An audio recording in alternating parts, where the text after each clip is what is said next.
Le PSG, allons-y. L'information du jour importante, c'est a priori, c'est ce que nous disent nos reporters qui suivent de près le PSG, il n'y aura plus de recrutement au milieu. Et pourtant, pour beaucoup de suiveurs et beaucoup d'éditorialistes, c'est bien là qu'il y a problème. Et alors, on accumule les attaquants, là, mais a priori, au milieu, on ne verra rien venir dans les jours qui viennent et d'ici à la fin du mercato. Les gars, est-ce que vous trouvez ça étonnant, choquant ou normal ?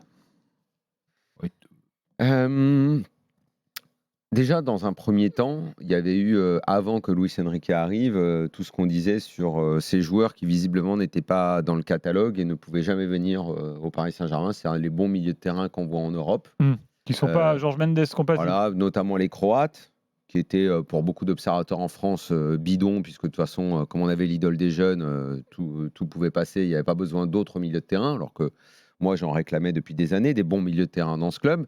Mais aussi d'autres Italiens que Verratti, par ailleurs, sinon. Oui, j'ai 1000 fois parlé de Barella, de Tonali, que tout le monde découvre aujourd'hui. J'en parlais depuis très longtemps. Bon, visiblement, il est parti. C'est pas visiblement, il est parti à Newcastle et pour une somme qui est pas complètement dingue.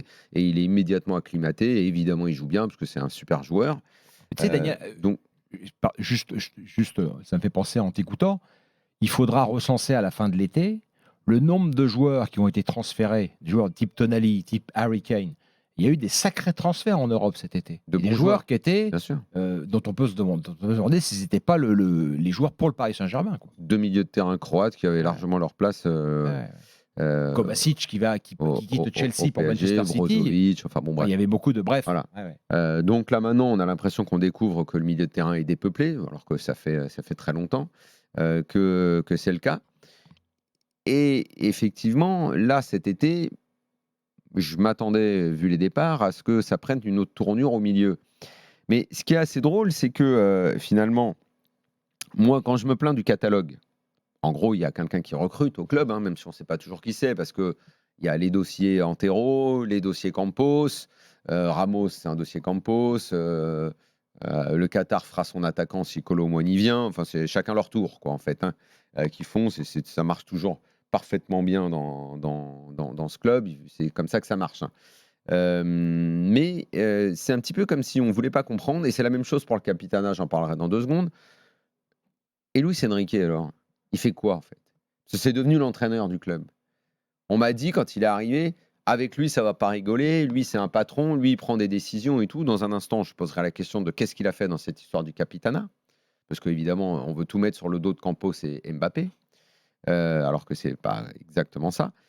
Et là, alors Luis Enrique, il n'a pas demandé de milieu de terrain. Luis Enrique, il a signifié à Verratti qu'il voulait plus de lui. Il a validé, pas tous les recrutements, parce que par exemple, Ugarte est arrivé avant. Enfin bref, ensuite, il était en place. Donc, on va nous faire croire que Luis Enrique est un pantin. Parce que si aujourd'hui, on me dit il n'y a plus de milieu de terrain, parce qu'effectivement, il n'y a pas de milieu de terrain. Pour des raisons financières, mais comme on a mis de l'argent à d'autres postes, on aurait pu mettre de l'argent sur les milieux de terrain. Donc, on ne va pas pouvoir dire... 60 millions sur Ugarte quand même. On va pas pouvoir dire uniquement que c'est Campos qui fait les choix, c'est lui qui les fait, mais que je sache, il consulte aussi l'entraîneur. Donc, s'il n'y a pas de milieu de terrain qui arrive, c'est parce que Luis Enrique n'a visiblement pas voulu. Donc, moi, je trouve ça, aujourd'hui, quand on en parle le 23 août, je trouve ça dingue. Envisager que la saison elle se fasse avec Ugarte, Warren et Vitinha ou Fabien Ruiz, ou Fabien Ruiz ou Soler, je sais pas, avec ce X là. Danilo peut toujours jouer là aussi, par ailleurs. Ah bah alors là, ça donne un milieu de terrain là, en matière de création là, ça va être un gribouillis alors. Et j'ai du mal à l'envisager ce milieu de terrain. Je vois pas. Après, Luis Enrique donnera peut-être une formule, je sais pas, il inventera peut-être quelque chose, le génie, je sais pas, mais non mais peut-être que Luis Enrique n'a pas son mot à dire, Daniel. Il n'a pas son mot à dire. Donc, un entraîneur star comme lui, qu'on nous a vendu comme une vedette, un gars qui prenait des décisions qui étaient solides. Il y a bien eu du recrutement avant qu'il arrive, si je dis pas de bêtises. Il a pesé de tout son poids pour le retour de Mbappé. De Bani, qui ne jouerait plus jamais au PSG, qu'on laissait en tribune. Il n'est pas complètement bêta. Une semaine après, Mbappé était là. Donc, si lui, tout seul, à peine arrivé, il a pu faire dire aux dirigeants qui voulaient la peau de Mbappé, plus jamais il jouera non, moi j'en ai besoin. Bon, après, il y a eu un accord. On en reparlera tout à l'heure de tout ça. On va faire un point global. Donc là, sur le milieu de terrain, moi j'ai envie de dire que Luis Enrique, il n'avait pas envie d'autres milieux de terrain. Peut-être qu'il compte faire jouer les jeunes et qu'il espère transformer les joueurs qui sont là en très bons alors, il y joueurs. en a